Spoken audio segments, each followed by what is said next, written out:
to listen to him. So Sheriff Bianco is here with us tonight. I've got a little bio on him. Let's see. He grew up in Tulsa, Oklahoma.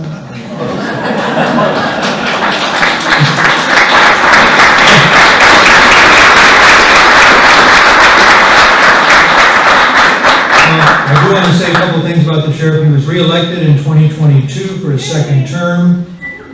He oversees the county's 5 jail facilities, 6 court buildings, 1 civil bureau, the Coroner's Bureau, Public Administration Office, 12 patrol stations, and here's the big one, 17 contract cities are the Sheriff's Department provides their police. 17 out of what, 71 cities in the county, I think? That's quite a few. Got 4,200 employees, operating budget that's over $1 billion. So he belongs to all the associations of sheriffs. He's obviously very outspoken in trying to get more bills passed to fight crime. So without any further ado, introduce Sheriff Bianco. Welcome.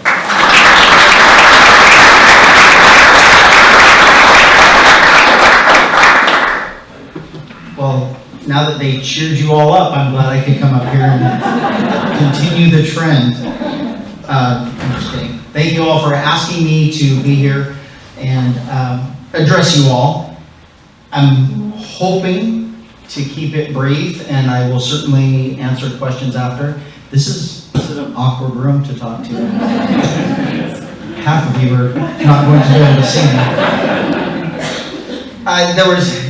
In making the arrangements for me to come out here, there were several questions that were posed to me that someone wanted me to talk about, and they're relatively easy, but because I had to listen to this, it threw me completely off track, and I have my phone just to get me back on track, but I can't not comment on things that I just heard.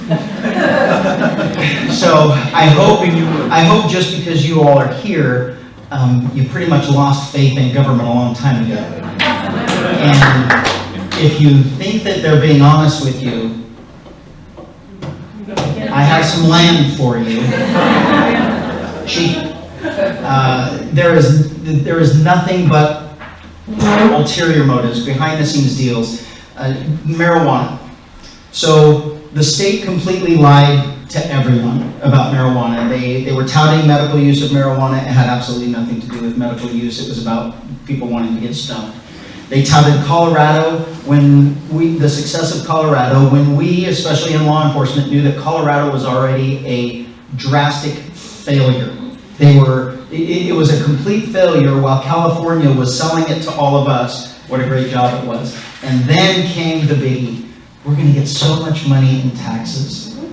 And so we, law enforcement, was obviously completely against all of this, and we told the reasons. And all of the reasons that we told have all now come to fruition, and we are having to deal with it while everybody else ignores it, and they still come up with reasons or ways that they can say we're going to tax our way out of it and how much money we're going to get in taxes and all the taxes that we were promised. Now let me ask you all I'm going to just assume that you're all relatively intelligent people.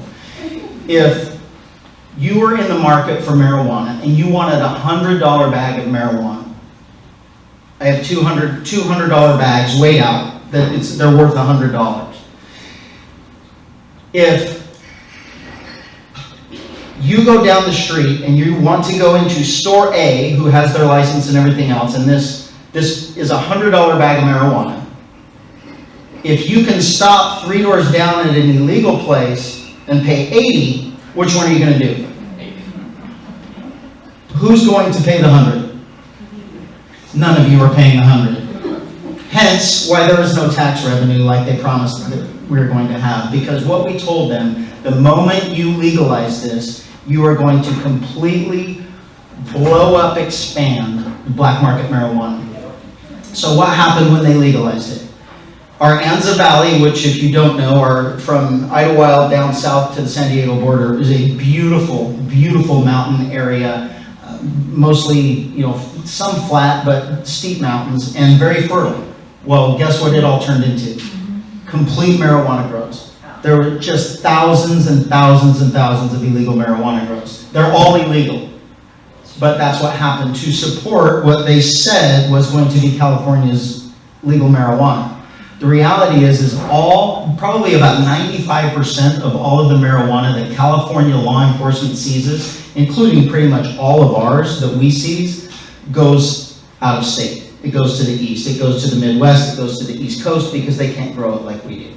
And it is all being grown for THC. It's so you can get more stoned. For the elderly crowd that's in here, me, if you smoked marijuana when you were young, which I didn't, but I have friends that did, it is nothing like the marijuana of today. Absolutely nothing.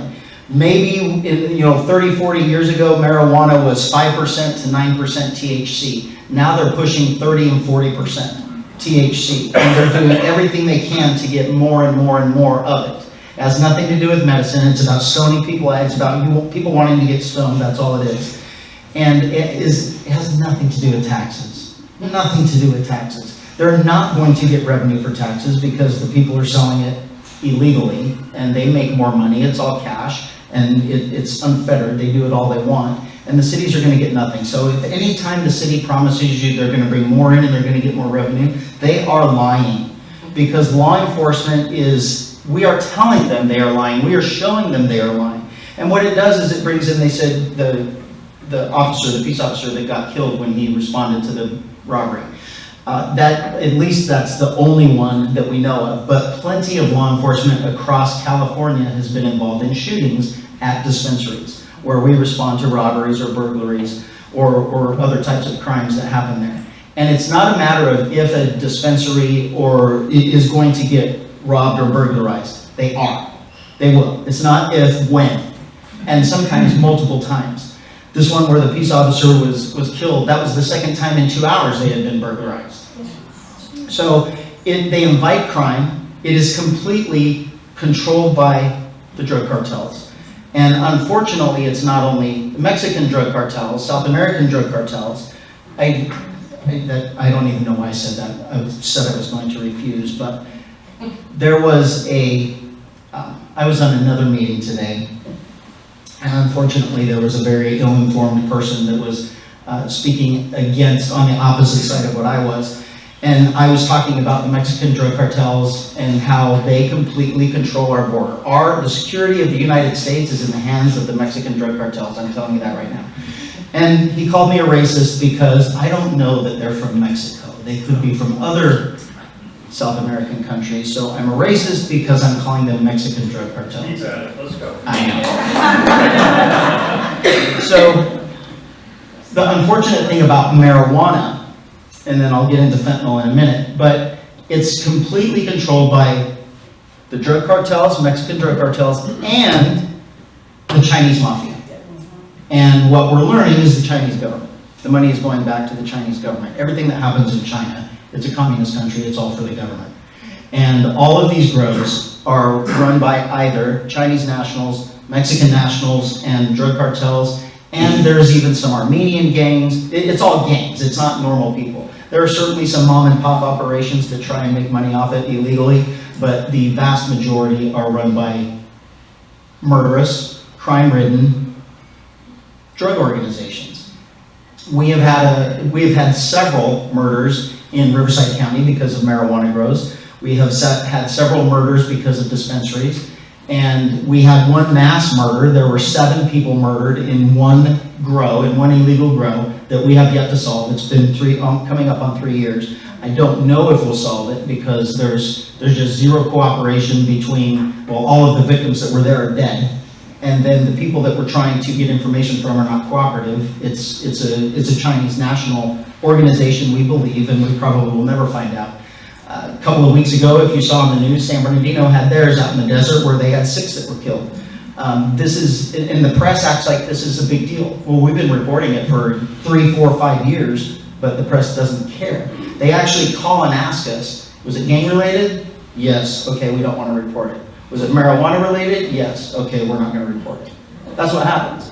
You're not getting the truth told to you. You're being sheltered from the truth, you're being misled, you're being lied to by the media, by our government in some situations, and it's unfortunate. So tying marijuana into one of the questions was about fentanyl. and another one was illegal immigration. So I'm going to cover both of them. So by a show of hands, who saw the Ohio Sheriff's press conference that he did a few days ago? If you go watch it, if you've watched it and you were disturbed by it, I can tell you it was 100% accurate. You can go to it and watch it if you want. I will say that he's a little bit hard to listen to. It's a Midwest Ohio, and you can tell. But it was an hour long. I probably watched 15 minutes. I already knew what was told because I was in the same place. So basically, he was in Washington, D.C. last week, and there was two organizations, national sheriffs and major county sheriffs. I didn't go to the national sheriffs just because I was going to the major county. Major county sheriffs is the top 100 largest sheriffs in the country. I'm number 5, if anyone cares, for all of you. We are a very large sheriff's office. And so we are there. It's a training seminar and meetings with our federal government partners, DEA, FBI, all of those people, but we get addressed by Homeland Security, the FBI, the directors, it's all heads. So it's all sheriffs in the room, and it's the heads of these agencies.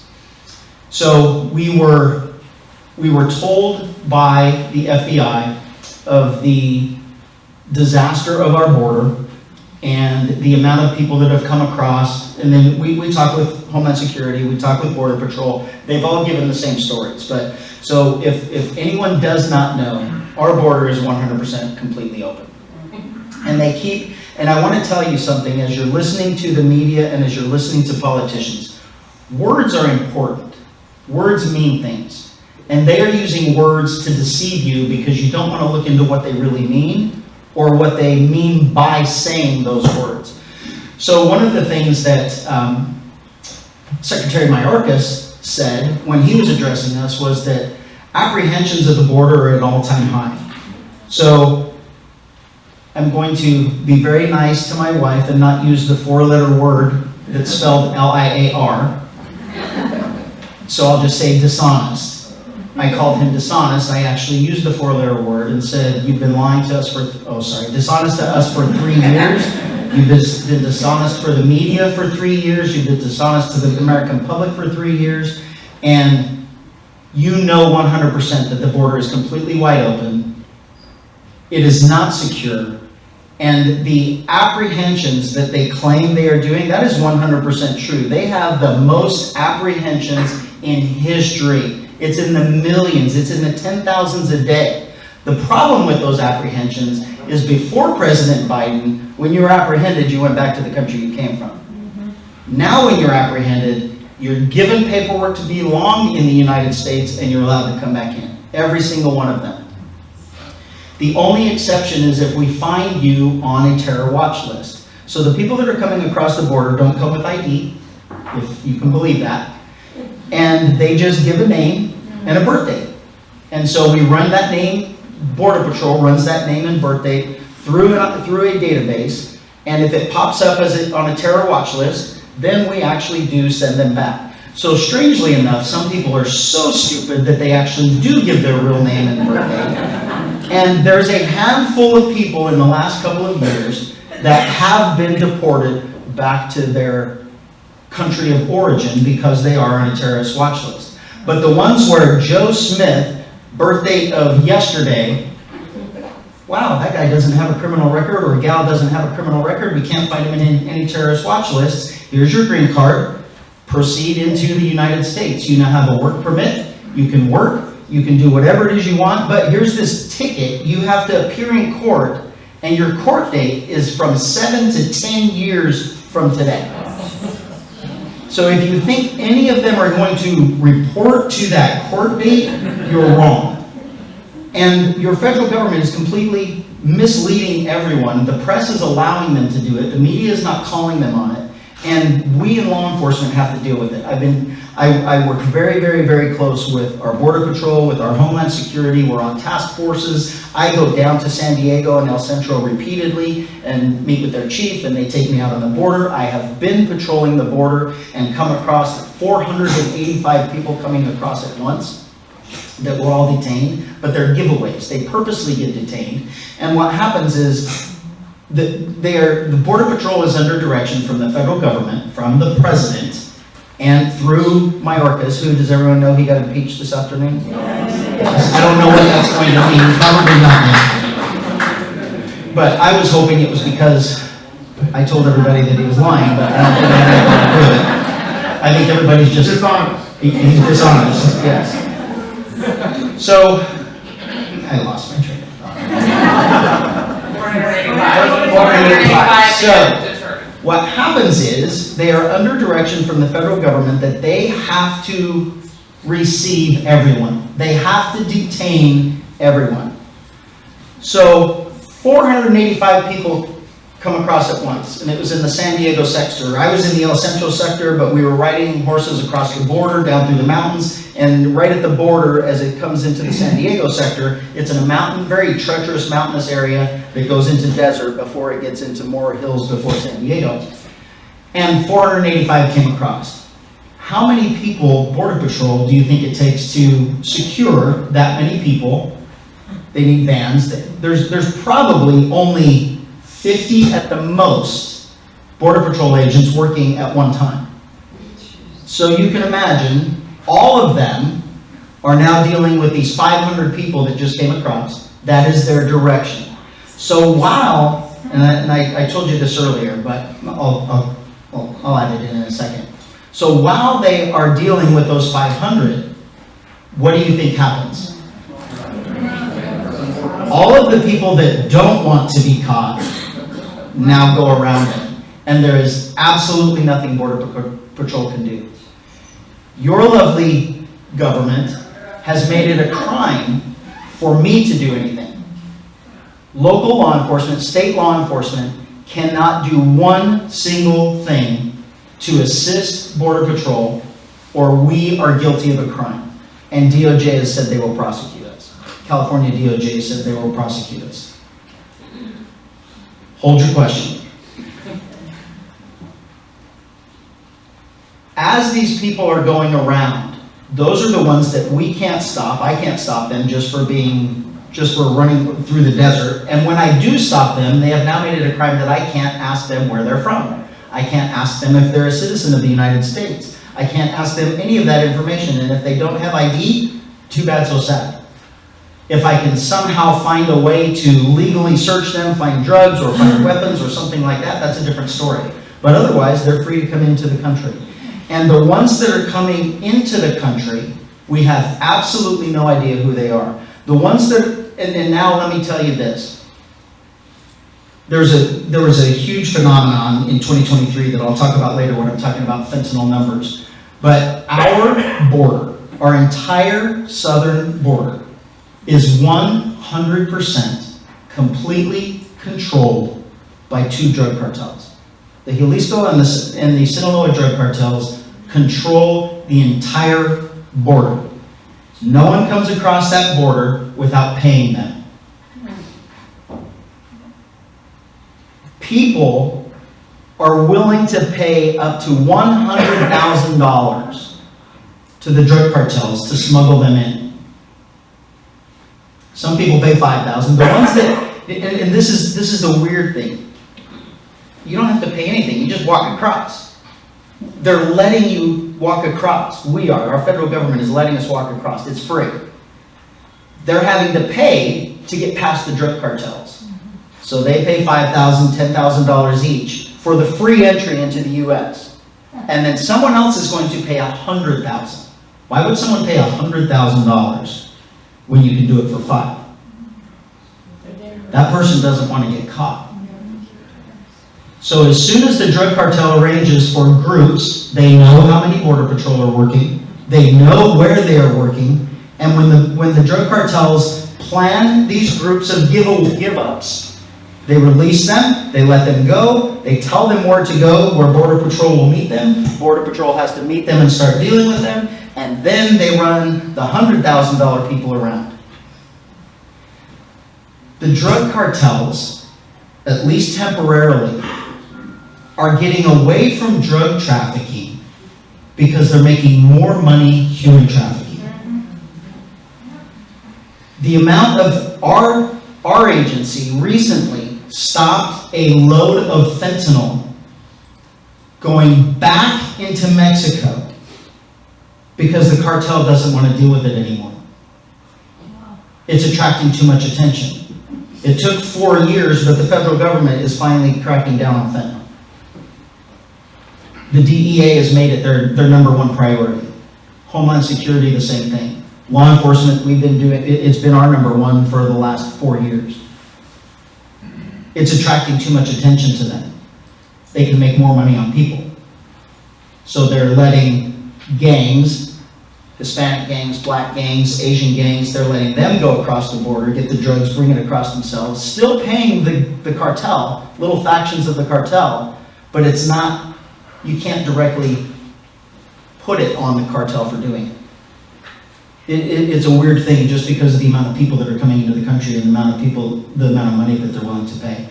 So all of this, we've been told all of this all week, and then the big ones come in, the FBI and Homeland Security. So FBI Director Christopher Wray comes in and tells us that they basically have no idea how many terrorists are in the country, who they are, or where they are.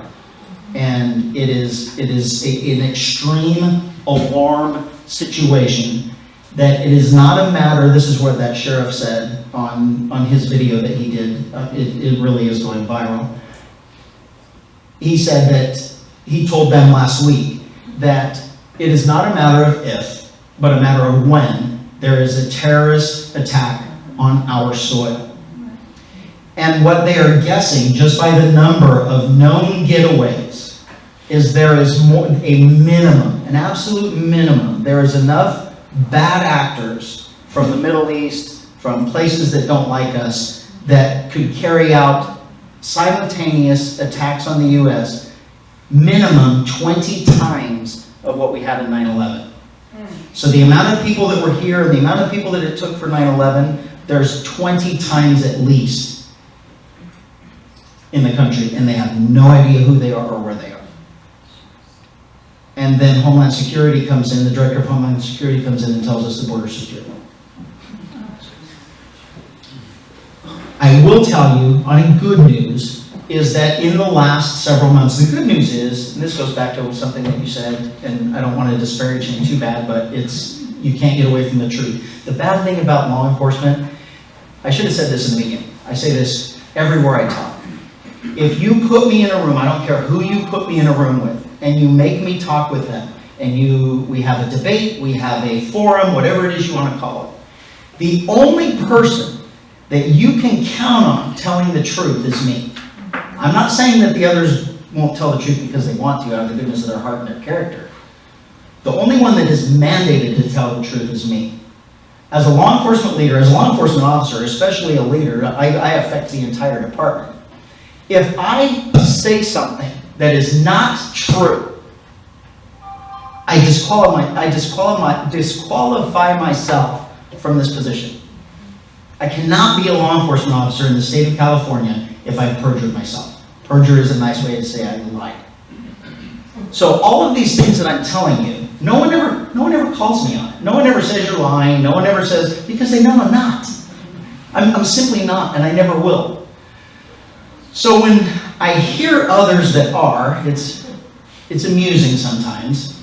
But for the last 4 years, I have been in Sacramento, I've been meeting with our legislators, and we have been trying to fix our broken judicial system here in California. And this is where I mean words mean things. The criminal justice reform that is being forced on all of us. Now just take the words, criminal justice reform. Does anybody think that's a good idea? Criminal justice reform. Well, then you just know what it really means now. But had you not known what it means, it sounds like a good idea. Reform means something is broken and something needs to be fixed. It's criminal justice is broken, we need to fix it.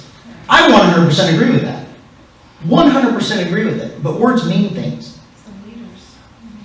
Or it's your leaders that are lying to you and misleading you. Because their version of law enforcement reform is criminals are victims. They are victims of society. They are victims of law enforcement. They are victims of their parents. They are victim. And law enforcement is perpetually evil, racist, biased, and needs to be eliminated. That is their version of criminal justice reform. If you don't believe me, you need to spend 4 days. You don't even have to spend all 5 of the week. 4 days, you spend 1 day and figure it out. But if you're a little bit hard-headed, spend 4 in Sacramento and listen to their conversations.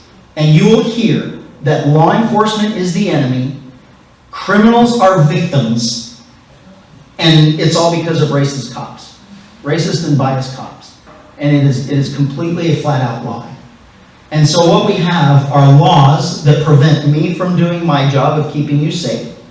We are eliminating laws that hold criminals accountable. We are eliminating laws that make crimes crimes. If I told you that we need to pass an initiative, I'm going to get an initiative on the ballot, and it's going to be called the Safe Streets Initiative. We'll add schools. Schools are bad. So it's going to be called the Safe Streets and Safe Schools Initiative. How many people are going to vote for that? I am. Well, I am because I'm putting it on the ballot. It's going to be a real one. The problem with that is, you all voted, not all. I don't want to accuse anybody, but 65% of all of you. So if you the 35%, don't raise your hand. We'll just assume it's all of us. 65% of you voted for the Safe Streets Initiative. It was called Prop 47 that has completely destroyed this state. Prop 47, AB 109 started it. AB 109 is prison realignment. That is when they decided that prisoners would no longer go to state prison. They will go to county jails, and the county would be responsible for them. Then they could lower the population of state prisons and then close them. So that was the start of it. And then shortly after that was Prop 47, Safe Streets and Safe Schools Initiative, that made felonies misdemeanors, misdemeanors nothing, and it actually made some felonies nothing. So what used to be a crime before 2014 is no longer a crime. So the words mean things. So right now, they are telling you that their policies have lowered crime. They'll show you stats. They'll show you stats that crime is going down. Who in here thinks crime is going down? I'm telling you right now, my deputies are more busy than ever in my 30-year career I ever thought I could be busy. There are more deputies out there, and they are busier than what I was. Crime is not going down. Crime is skyrocketing. Violent crime is skyrocketing. The problem is they're comparing it to crime where it used to be a crime. So in everything that used to be a crime, 2014 when it passed, this is what the graph does. It's all going down, and they're going to look at it and say, look how great we are. Our policies reduced crime. Well, if nobody's in trouble for something that they did, of course that's not a crime. What it did is it made crimes not crimes, and then it made it to where businesses, big businesses especially, our big box stores, our mom and pop stores, and some people, they don't report it anymore. They just don't report it. It's not worth it. Good people feel bad for the cops. They think that we're overworked. We have too much to do. We have more important things to do with violent crime. It's a property crime. It was my lawnmower that was stolen. It was my car that was stolen. Insurance will pay for it, get it back. I'm not even going to report it. Those are the things. Big businesses don't even report crimes anymore. That's why they're all leaving. That's why Walgreens are closing. That's why Targets are closing and they're leaving the state. It's too expensive to operate here because of all the theft. And it's no longer a crime. And it's your legislators that have done that to us.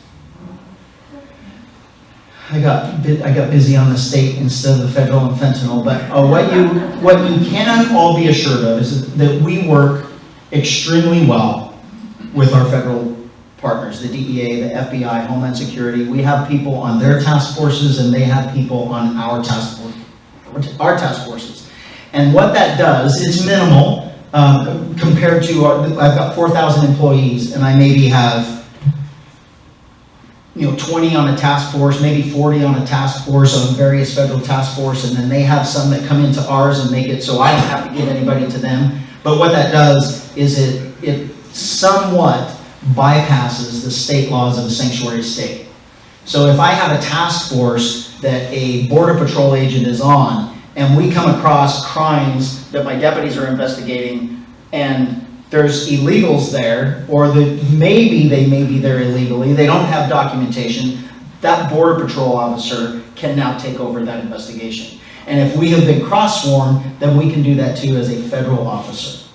So it's not it's a legal loophole or legal way around the horrible law that they gave to us with being a sanctuary state. And we are doing everything we can to make it better. The federal government is now, because of, I will take credit because it was me, but it was a cooperation with the two chiefs from San Diego Sector Border Patrol and El Centro Sector Border Patrol that control the southern border, our southern border, California southern border. I don't know, I can't remember if it's 54 or 56, I just had a brain thing. 54 or 56% of all border crossings come through California. Because of that, and because I have been so vocal, and because we have two great Border Patrol chiefs for the San Diego and the El Centro sector that are past their retirement age, that don't give a crap anymore. They're tired of being lied to. They're tired of not being able to do their job. They're being very vocal too. And the federal government shifted $250 billion for Border Patrol that was supposed to go Florida, Texas, Arizona, and they put it all in San Diego. What that's going to do is it's going to fund some of our task forces, our drug interdiction task forces. It's going to completely bring a lot more Border Patrol agents to California to stop the flow of people that are coming in across our border. And they really are actually trying now. However, this is where I was going with this. For 4 years, I've been beating my head against the wall and no one will listen. The federal government won't listen, the state won't listen, nobody listens. The press won't listen, they won't report it. I tell the press doesn't tell any of you. And now all of a sudden, the state of California, your legislators, they're introducing bills in this brand new cycle that just started in January. They're introducing bills that appear that people are going to go to jail again. They're going to start holding people accountable. Federal government is dumping $250 million into California. Fentanyl is number one. The border is number one. All of this. Why? Why not from 2021 till 2024? It's an election year. It's an election year. It's nothing but an election year. I'm going to Sacramento next Tuesday to testify. I'll testify in a hearing, but I'm doing a press conference with other law enforcement officers and a couple of representatives that is basically going to be calling them out. The media, the good thing about Sacramento is they never know what the press conference is going to be. So the San Francisco, the Bay Area, the Sacramento media all shows up, and then they're kind of stuck. They don't know. They didn't know it was going to be us talking. They just knew there was a press conference, and then they get there and it's like, oh crap, it's the cops. So they're almost forced to listen to us, and then maybe it'll make the news, but it'll certainly make social media, and we'll certainly get the word out. But I'm going to ring the alarm that it's all BS.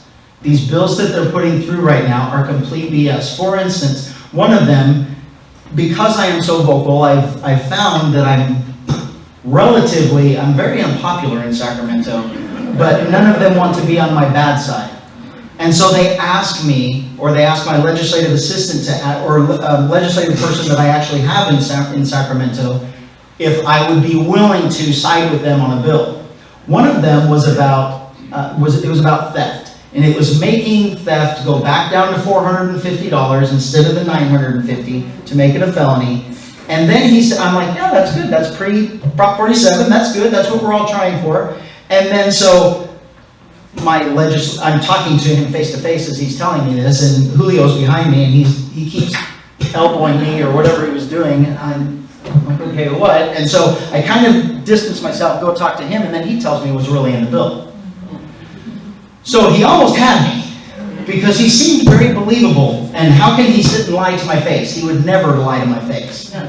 But yes, that's what it was going to make it a felony.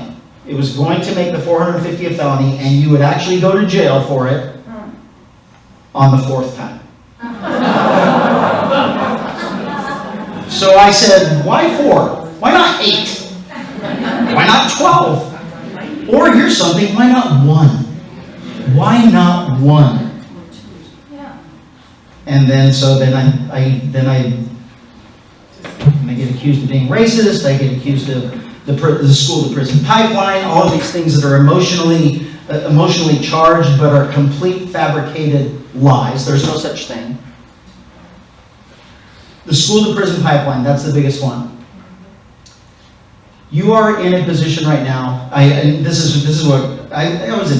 was a bad spot, you guys calling me today, just because of who I had to talk to this morning, and my blood pressure went way up, and it hasn't come down yet. But it is so in the open, the hypocrisy of Sacramento, the laws that they are passing, how one opposes the other, they just don't make sense. And a lot of them are directed at juveniles. We know right now that over half of the crime being committed is committed by juveniles. Why do you suppose that is? They don't get in trouble. What if I told you that they made it a law that law enforcement officers cannot talk to juveniles? That's the truth. Recently, in the last couple of years, they made it a law where it is illegal for any of my deputies to interview, talk to, anything for a juvenile suspected of committing a crime. You can't talk to them. Why? Because they claim that they're not old enough to be able to make good decisions. And then the bill that passed, the wording that was in it was they were going to increase the age of a juvenile to 26. So anyone below 26 would be considered a juvenile because science has said that your brain isn't fully developed until you're 25, and you're incapable of making good decisions until you're 25. So that means you're a juvenile because you can't make good decisions, you can't be counted on to know the difference between the truth and a lie, you don't know what's right or wrong, and that's what they proposed. We got that stricken out of it, but we were not able to get the part stricken out that we can't talk to them. So at least juveniles are still under 18.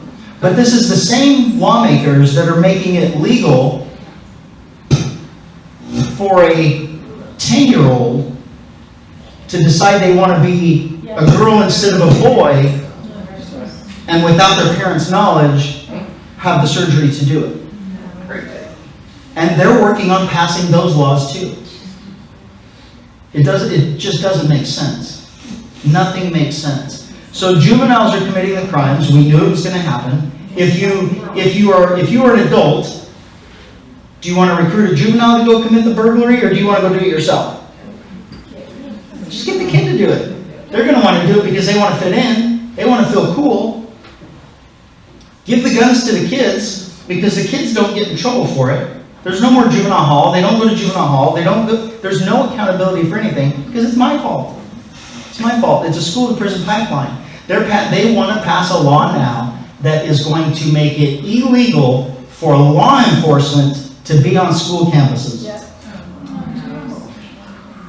Now, if anyone remembers, we're all in here, we're old enough and smart enough to know that the reason why cops are in campuses is because of the Colorado shooting, that it was like, holy crap, how are our kids not protected? Our kids can't learn if they're unsafe.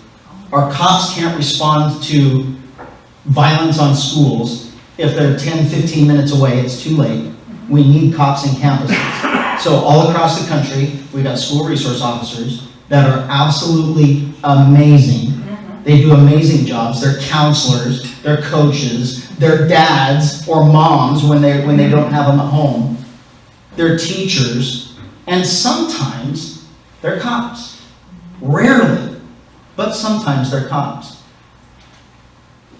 But people get in trouble at school, they get arrested. They get arrested for selling drugs, they get arrested for molesting kids, they get arrested for pimping out their peers. They get arrested for fights, they get arrested for guns, all kinds of those things. And there is a thing called mandatory reporting.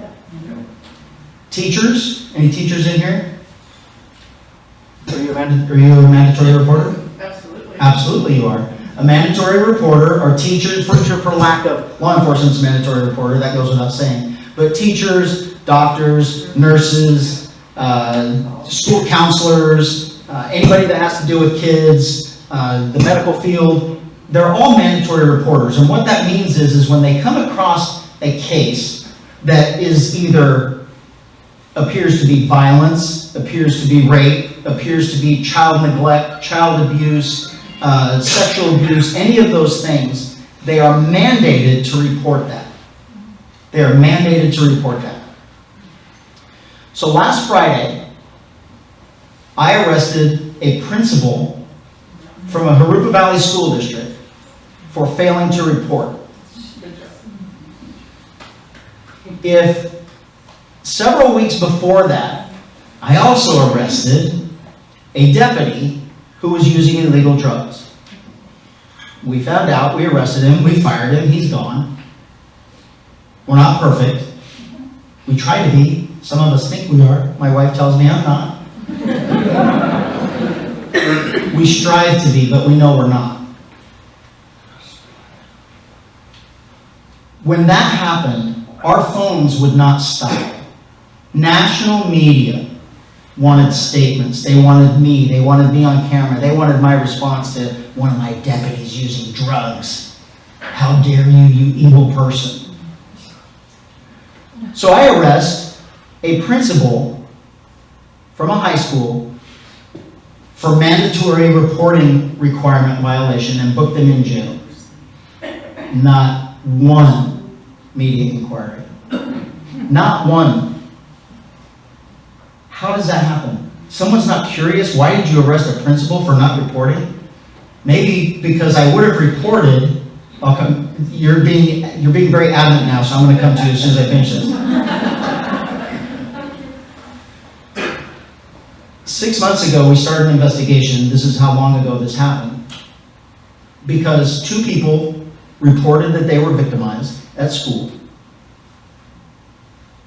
Parents and the students told the principal, and they did nothing. We found out 6 months later from a parent that said, "What's going on with this investigation?" And we're like, "What investigation?" So we start looking into it. There are now 7, I'm sorry, that's a different story. There are 7 victims that were molested by a teacher, and they knew about it, and they failed to report it. They were arrested. We started an investigation today. In the next couple of weeks, I'm going to arrest another one for the same thing. This started in October. There were 2 victims in October, there are now 10. And law enforcement just found out about it today. That principal is going to get arrested. And it appears that there may be some administrators from the school district that get arrested too. This is an unbelievable phenomenon we have in our state, where you have lawmakers that are trying to make it to where you no longer have to be a mandated reporter. Why? Who in their right mind would say, "Yeah, I don't think we should report crimes against kids"? Who would say that? But that's the position that we're in. And it's an election year, so we're getting a little bit of results. And as bad as last year was with bad laws, we knew that this year wasn't going to be as bad because it's an election year. The people that are all up for election right now know that people are sick of this state. Our state is a laughing stock of the country. The greatest state in the country used to be the California dream, now the California nightmare. And it's not because of the people. It's not because of the weather. It's not because of the beaches, the mountains, the snows, the desert. It's because of the politics. It's because of the complete lack of caring of California residents. And now back to the election year with Senator Roth. So I appreciate that he's holding off on that. Imagine how he's trying to keep one of the largest organizations in his voting district happy when he's going to be running for supervisor right now. So yes, it's a bill in Sacramento because he has till the end of the year there.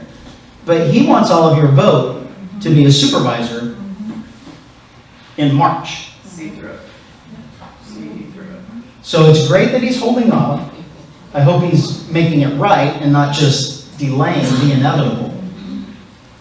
But we have to, I think you are all here because you're all tired of it. and you're all cluing in. I want to tell you that I believe the vast majority, 95% minimum, and it's probably more, of our population are good people.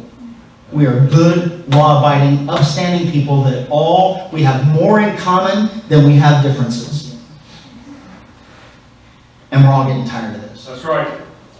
That's right. Bianco, the president. Well, I don't know about that. I don't want to be in Washington. I just came back from Washington. That's an odd place. The history's great, but it's an odd place.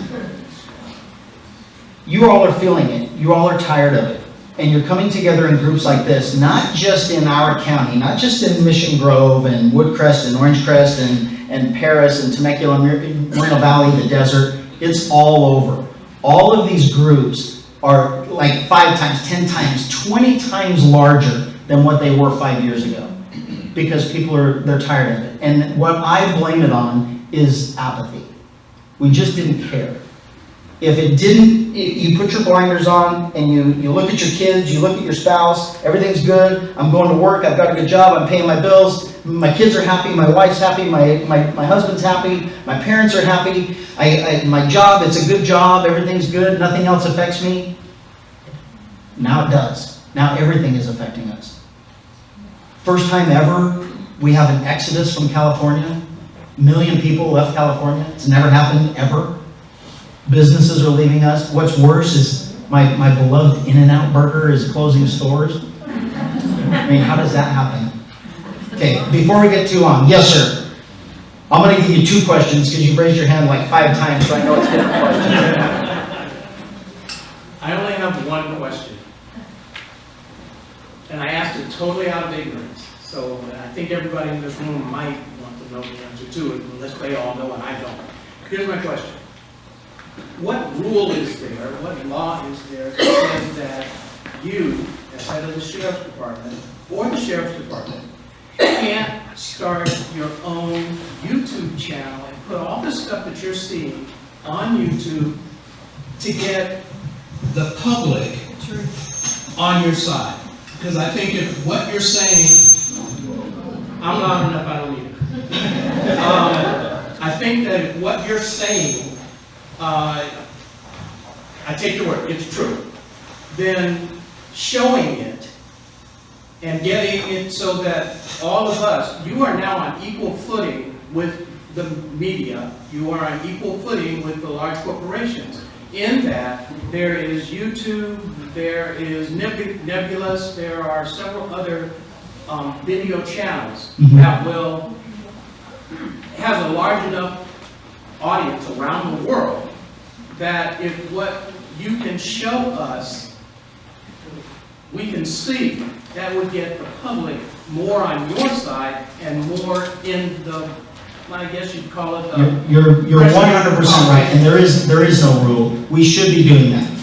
So in 2020, I don't remember when I started, 2022, I started really a massive, we have a very big social media presence in our agency, the sheriff's office does. And I do as personal followings.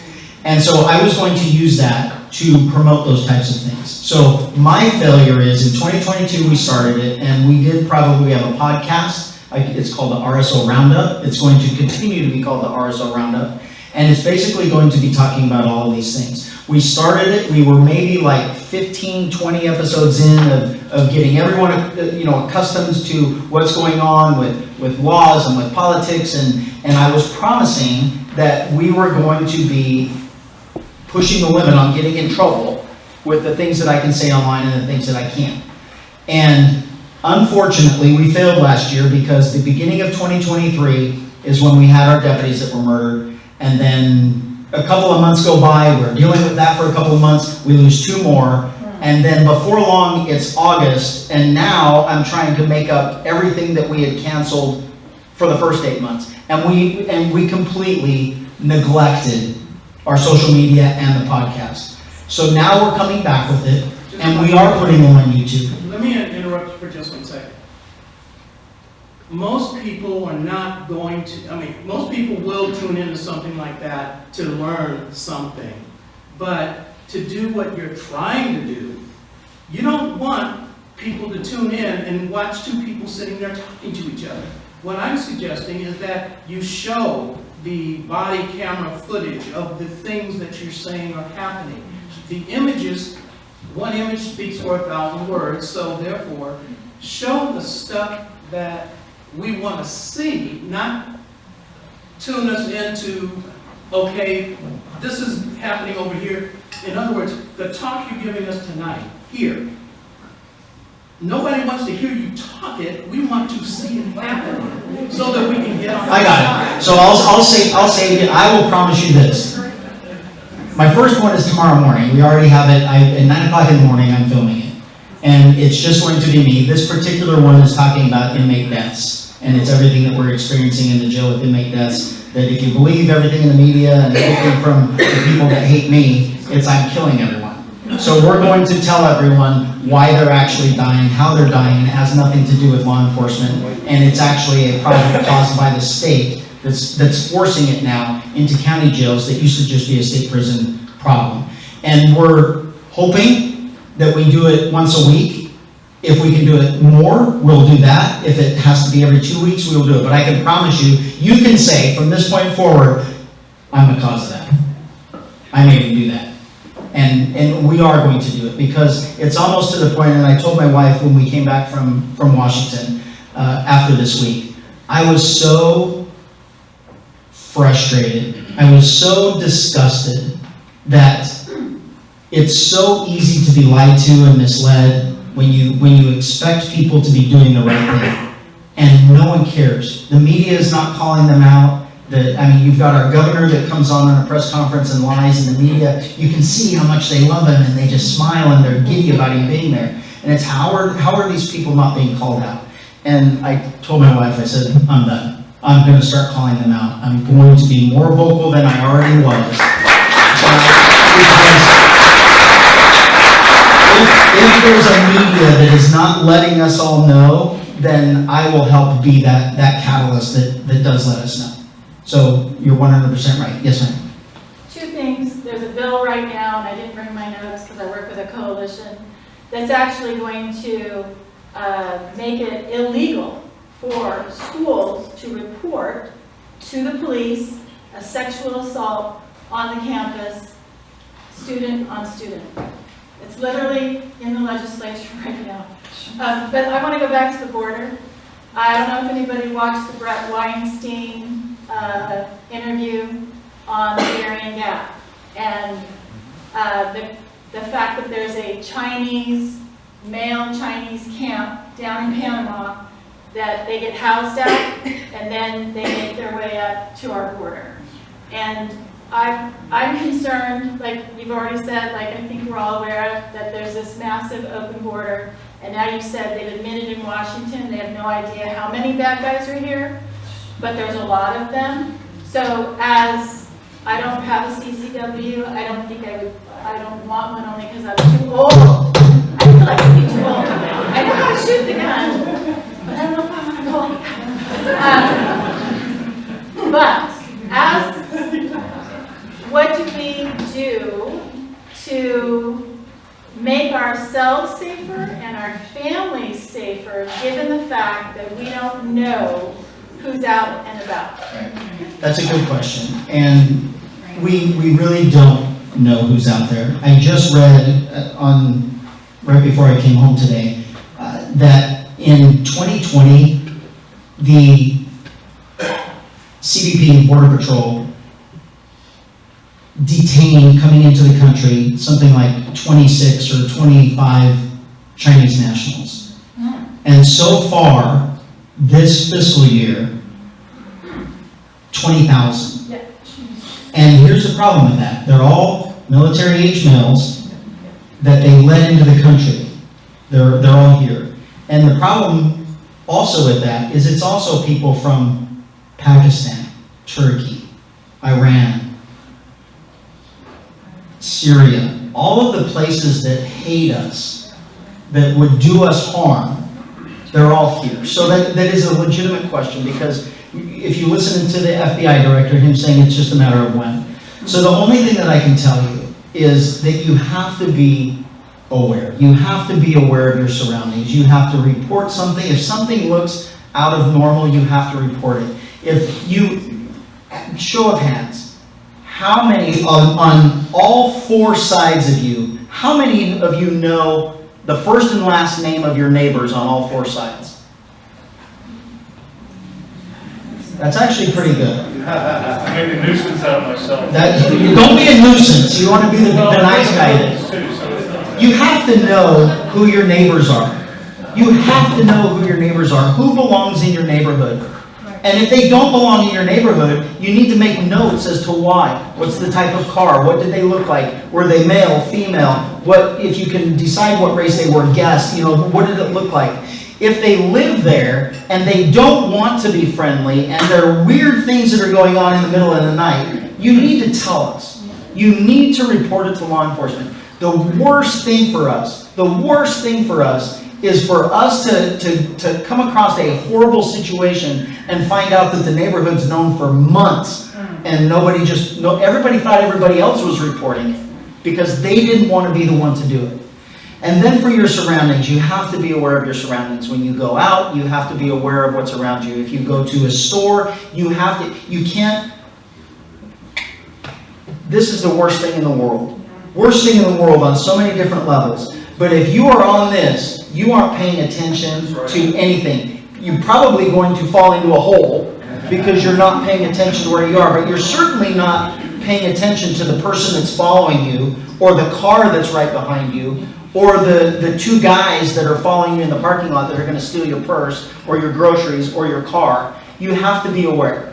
You have to be aware. And if something seems out of place, yell for somebody else. Get somebody's attention so someone else looks over, and when you draw attention to them, they'll leave. And I know you don't want to. I know you don't want a CCW, and you don't want to have a gun. I have a gun, But but it's at home in my safe. That's a good place for it. Very But good. if you're in the parking lot of Costco, it's going to do nothing for you sitting at home in your safe. So that's another thing that I want to tell you. Gun violence. Words mean things. They're playing on your emotions. There is absolutely no such thing as gun violence. There are 450 million guns in this country. 450 million guns in this country. If guns committed violence, we would all be dead. Guns don't commit violence. It's not gun violence. It's violent people committing crimes with a gun.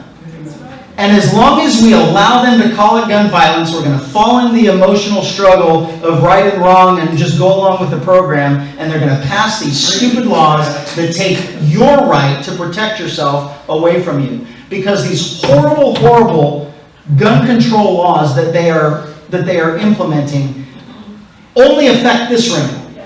Because not one single criminal says, I was going to rob the 7-Eleven, but the sheriff wouldn't give me a CCW. That doesn't happen. Law-abiding people come to the sheriff and say, I would like a permit to carry a gun on my person and not get in trouble for it. So far in 5 years, I've given 40,000 people in Riverside County. How many people out of 40,000 did something wrong with their gun in the 5 years? Zero. How many in the state of California? We have a little over 100,000 permits in the state of California. Yes, I will have more than half at one point, but I'm not there yet. How many people in the state of California with CCWs have committed crimes with their CCW? Absolutely zero. Absolutely zero. If they did, we would all know about it. Now, I've taken away 150 something permits for them doing something wrong. They got a DUI. I've suspended their permit until they finish the adjudication of their criminal case. Their permit is suspended because they're going to be on probation and prevented from having a gun. They're going to be convicted possibly, and that may have ramifications to it. But we suspend those. But no one has ever committed a crime with their CCW. There are 4 people that have used their gun to save their life. One lady shot at somebody and missed, but when she did, the person ran. The neighbor caught him and held him when we got there and arrested him. Another man held 2 people inside of his house at gunpoint, and we got there and arrested them that were breaking into his house. Now that doesn't really apply to CCW because it's in his house, he didn't need one, but he was a CCW permit holder and he used that gun, so that was one that I used. 2 others used the guns during a robbery as they were being robbed, and they shot, and one of them shot and killed the perpetrator, and the other one shot one of them. He did not die, and we arrested him about 100 yards away from where he got shot. We tracked the blood, and he was caught, and he's in jail now. So 4 times it's been used. 2 people's lives were saved, possibly 4, and not one thing has gone wrong. So a gun in a law-abiding resident's hand is nothing but a safety tool. That's all it is. A criminal, it's a tool for bad actions. And that's what we need to address. We don't hold anybody accountable for gun crimes. Do you know it's not a violent crime to shoot at a police officer? Not in California, it's not considered a violent crime. It's also not a violent crime to rape an unconscious woman.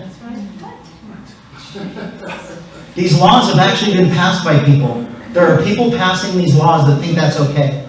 Why? And we're voting for them. Or somebody's voting for them. Yes, sir. Look,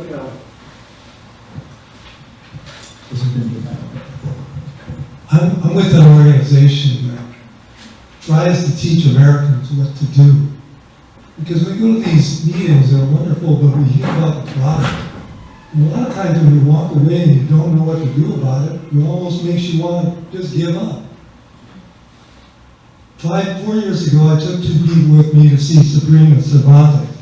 And I asked her the same question I asked every person who's running for office.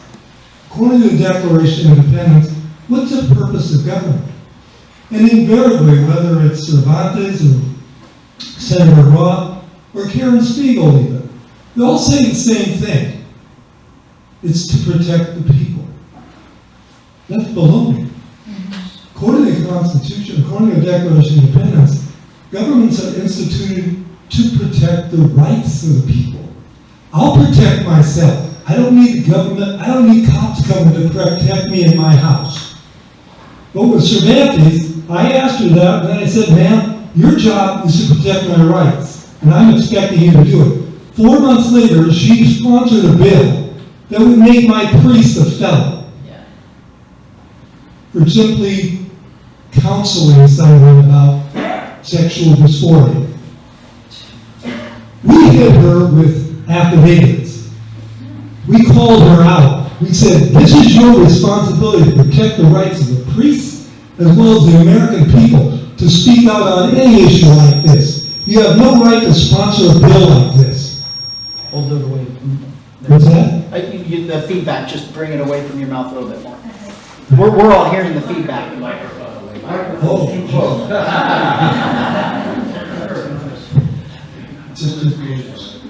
Okay. So what happened was the bill was eventually withdrawn. The House, the Assembly, and the Senate both voted on it. Jerry Brown was ready to sign it, and for some reason they pulled it. 6 months later, the Assembly came out. This time, we're not going to pass a law, we're going to pass a resolution. Sabrina didn't even sponsor the resolution. We have to call these people out. You're I've got 100% affidavits correct. on Bonta, I've got affidavits on Takana. This is how we get them. It's in the First Amendment. It's called the right to petition for redress of grievances. And a good synonym for redress is remedy. So I want remedy. the beauty of this country is that every 2 years and every 4 years, we get to fix mistakes we may have made. And the problem is what I said a little bit ago, is apathetic people, apathetic voters that don't know who they're voting for, that affect the rest of us. And unfortunately, we get stuck with these people. And if you look, how many years has she been in office? A lot. She's turned out of the Assembly, and now she's running for Senate. And so the vocal people, the people that know this, and that's why I'm saying the beauty of groups like this, because we're tired of it. You're absolutely right. The problem is we're slow to get going. We're slow to make up lost time. The ruling party right now, and the place that we are with all of these bad laws and everything else, it didn't happen last year. It didn't happen the year before. It started 30 years ago. And they've been gradually doing this, gradually pulling away some of our rights, tugging at those rights, pushing the limits on whether or not they're going to violate them or take away our constitutional rights. And because it didn't directly affect us at the time, we just went to work, we took care of our kids, we raised our kids to the best of our ability, and it didn't matter. Well, now it's mattering. Because that beautiful thing you're referring to, the Constitution, is seriously under attack. They don't like it. They don't like it. Your gun rights are the Second Amendment is not a right given to you by government. That's an inalienable right of protection that God gave us all. If you're going to go back to the forming of our country, that's where they came up with the Bill of Rights. Those are the rights that are ours no matter what. And if it's not listed in the government, or if it's not listed in there, then it doesn't belong to the government. And we've allowed the encroachment of all of these different things. Some of it was because of apathy. Some of it was because, it's a good benefit. It helped me out a little bit, or it's not too bad. But it's just digging away and digging away. And now we're at the point where everyone is upset. Everyone is annoyed. Everyone is being affected. But it takes election cycles to get people out. And the number one thing that you have to start asking, this is what I will tell you. Did anyone watch presidential, or it's not even the president, between the two governors, between our loser governor and Florida's governor? So if you listen to that, the Florida governor was bringing up schools, was bringing up crime, was bringing up all of these issues, and what were all of the answers? All of the answers from Newsom and the rebuttal from Newsom was about LGBTQ. It was about abortion. It was about Roe v. Wade. It was about all these things. Well, let me tell you something. Roe v. Wade, abortion, LGBTQ, none of those things are destroying this state. None of those things are destroying the state and making it to where we all can't live here. None of us can afford a house. If you're in a house, great, because you're never going to buy another one. The cost of living is going so high that we're all poor, we're all broke. You can't build houses anymore. The regulations that government has imposed upon us, the laws that they have imposed upon us, and taken my ability to keep you safe are unbelievable. They're unbelievable. And it's because all we care about during the election debates is arguing about abortion and LGBTQ and who's the biggest racist. None of those things are real. It's a distraction so we don't have to talk about we're the worst for crime, we're the worst for schools, we're the highest for taxes, we're the highest for gas, we're the highest for regulation for building, we're the highest taxes in business, we're the highest regulations on business. Every category that is bad, California is number 1 or number 2. Chad for governor. Yeah. So what you're saying, what's the question? What's your question? My question would be to you. You get an affidavit based on law, specifying what you're doing wrong. And your name's at the top of the affidavit, and it says at the bottom, if you don't rebut this in 30 days, you can be held accountable in any court in the country. Would you consider what's in the affidavit, or would you just toss it in the trash, like a letter? Because an affidavit is not a letter. You and I, we'll have a larger discussion of that, because an affidavit, any discussion about an affidavit for probably 90% of the people, 95% of the people in here that don't know what that is, we would be wasting our time. But you and I will have this conversation about that. Time for one more question. Yes, ma'am. I just wanted to say, we're talking about Proposition 47. I was down at Vaughn, down at the Riverside Plaza, and there was a gal had a petition for you to sign Okay, here. saying that I'll say it a Proposition little. 47 was trying to get on the ballot to Yes. repeal it. Yes, So what you were saying is, what was, and the verbiage that was on it, the reading part of it, it's not anything like it was like, oh, we're gonna repeal it, so it goes back to being a felony instead of misdemeanor. So they were selling it in that direction. So if you ever ask it, because it was Yes. last week, I'm gonna state your question because I know what you're getting at and I'll answer it for you. So the people down here couldn't hear you. So Prop 47, nightmare. We tried 2 years ago to repeal Prop 47, it was Proposition 20, and y'all voted it down. 65% of the people voted it down.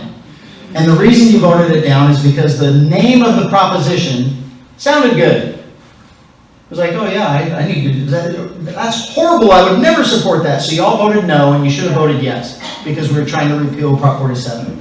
So now, there's going to be a new proposition, they're still getting signatures and everything else, but they will get it on the ballot for November, that is going to repeal the majority, not all, the majority of Prop 47. All of the bad, horrible things that they know they did, that they're just too embarrassed to admit to, it will repeal it. So the petition that is going around, if anyone tells you the wording of Prop 47 on the ballot, repealing Prop 47, sign the petition. We have to get it on the ballot, and there will be a much better campaign to get you to vote the right way. Because what we know already, it's up to the Secretary of State to decide the name of the initiative. We don't get to decide it. They do. And so we want it to be yes. We want you to vote yes. They're going to word it so you say, I would never support that in a million years. No, because you don't take the time to read into what it really is. And you listen to it, you listen to the little pros and the cons that are on it from the Jarvis Taxpayers Association, whatever it is. So Prop 47 we have to repeal. I saw in there that you guys are all in agreement that no on Prop 1, right? And for this point forward, for the next 2 years, anything that the governor supports is opposite. There is not one single thing he is doing that is for the betterment of California. One more question, he said, and we're done. Because they won't serve breakfast. Sheriff, you brought the issue up of the Constitution. I think if we were asked the question, what is the supreme law of the land, we'd probably say that that's the highest authority. We would say it's the Constitution. But we don't know what it is. We don't know how to enforce it. And to rely on elections is to ask our employees to fix your business. We are the employers. We are the greater magistrate. So the question is, how can we as a people have some short-term wins and work on a longer-term solution that's going to flip this whole story around by establishing the county ordinances for a grand jury, by establishing the state-regulated militias, not these wild people out there, and to start using the law as has been done with minorities. The reason why he was finally impeached is because the people that ran the arguments and the prosecution were informed by people who had studied the law and showed them the problem of jurisdiction, which in this case, in the border, there's no provisions in the Constitution among the 17 stipulations that we gave to the federal government. There's nothing about aliens or migrations or invasions, stuff like that. That's all belongs to the states. And if we were organized locally, and if we were to stand up to our state and get in place our militias and our grand juries, we would have local authority, and we would be able to make some dramatic impacts. And I think as far as us getting studied, and you mentioned a number of times, I'm starting to get nervous for some reason. You mentioned a number of times about the precision of language, which is absolutely correct. The language of the law is very specific, and there's historical context to it. And the Constitution was written with that kind of specificity. So it's going to be up to us. If you want to talk about 2 Chronicles 7:14 about helping ourselves, we need to get down and study law and become the boss that we were that we are, as the trustors to the trust of the Constitution, because we are the beneficiaries, but they're not delivering the benefits to us. And so all these laws that they're making, not almost that, these statutes and ordinances and mandates, they're all below the authority of the Constitution. And they're operating outside their jurisdiction. We're not holding them accountable. But they're making all these, edicts and mandates. So if there is anything, I would ask you, it would be, do you know of any organization that's teaching people how to enforce the Constitution? And are there things we can do here locally to support you in the department, whether it's the border or other issues, that you can do so without, losing your job? Yes, so I'm going to answer that in a roundabout way, in a little negativity, but tell you that I'm not supporting this. I'm going to tell you where we are. I believe we're in the greatest country in the world. I really do. I mean, so does everybody else. They may be trying to lessen us because you can't bring up the rest of the world, so they've decided they have to bring us down. I don't believe in that. I believe that we are the greatest country in the world, and we should always be the greatest country in the world. We are, unfortunately, our government has been infiltrated by people we have put in place that have an agenda to lower our status in the world and lower us to be closer to a third world country than making the third world country model themselves after us and raising it up. So the only way that we can change that, and this is the bad thing about recording, and I am not advocating for this, but our founding fathers said that instituted among men and all those things, and when a government is no longer by the people, then that government will be removed. So how is it removed? You can look at it two ways. I do not want, and I would never advocate for a civil war. I mean, that is not, if it happened, we would win in a heartbeat. We're the only ones that like guns. It would be a very short war. I'm not advocating for that.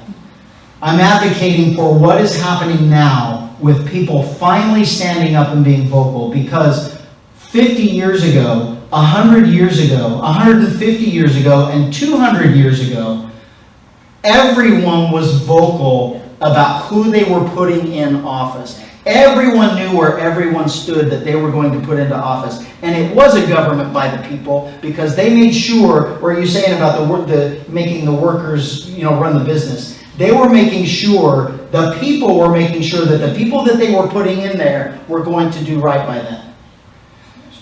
I know it's not the answer that anyone wants to hear, but that's why we have elections. And when we have everybody rising up, and when we have when we've all decided that we're sick and tired of Democrats and Republicans, and we just want men and women of good character, when we get to that point, it will be fixed. And we will once again be a very engaged and vocal community, putting people in those government positions that are doing right by the rest of us. Amen. The problem with that is the way our government was instituted is to do it the right way. We're not a third world country that has coups and overthrows and military actions. We have to do it the right way. So I do not know, I know of a couple of constitutional teachers and classes that are put on. There's one good one, it was in Temecula, but I think he moved to Orange County, but he's pulling everyone with him over into that. And he has a very, very large following, a radio show, and he puts classes on and everything else. And then I know there's a small one out in the desert that has routine classes about the Constitution. I don't know of any big, good one. But the beauty is there's people asking the questions. So we're all becoming more informed of what has got us into this position. And the more we're getting informed, we're going to know how to get out of it. Yes? Have you heard of tacticalcivics.com? No. That's what they're doing. They're raising up people in every county. They have members of their organization, 50% of the county Yeah. are Republic. And their goal is to Use the law to repel the evil. Right. And to bring these people down. Good, and that's what we have to do. Everyone has to be informed. You have to talk to your neighbors, you have to talk to your families. The divide has to go, because I can tell you, I guarantee you there is someone in here that is, I will just say, I'm anti-abortion. I'm anti-abortion. I guarantee you, there is someone in here that is pro-life. And I also guarantee you that we can hug and be friends and talk and everything's gonna be fine. And we can be great friends because we have far more things in common than that silly little thing. Yes. Than that tiny little thing. That's not what is harming us. It's the divide, it's the using race, it's using gender, it's using all of these things to mask what you're talking about finding out the truth, that they shouldn't be doing this in the first place, and we need to remove them. And when we start getting so vocal, and we start getting bigger, and when you need an auditorium instead of a country club, then we know we're doing the right thing. Amen. Okay, I got the hook. I get the hook all the time. So I want to thank you all for coming out. Most importantly, I want to thank you for being a part of this organization, for talking about this organization, because I knew about this organization before I was even asked to come speak here, because those people that are afraid of you know about this organization, and they know why it was formed, and they know what you all are talking about. So I want to thank you all for being involved. As far as law enforcement, we are doing a fantastic job keeping you safe. We know you support us. We know the majority supports us. We always need a pat on the back. Not that we do it for a pat on the back, but if you see a deputy, if you see a cop, say thanks, wave, do something, wave with your whole hand, not your middle finger. Everything will be good. Riverside County Law Enforcement, I've said this, I'm going to end on this, I've said this for a long, long, long time. We are on an island in the state of California. We aren't necessarily like the rest of California. I meet bi-monthly with every sheriff in the state, 58 of us. And the problems that they have, like holy moly, I don't even know what to tell you, because I don't have that problem. I have good people in my county. I have normal, level-headed people in my county. And even for the most part, even though there are some that need to be voted out, we do have a relatively good local government system. There are definitely some that need to be voted out because they've been in, number one, too long, and that whole thing about character, some of them lack it. And that should be the number one reason why you're voting for someone. Make sure you investigate to find out their character, not just what they tell you they believe or what they're going to do. So thank you all for caring about all of this enough to come out here. Certainly appreciate your support for me.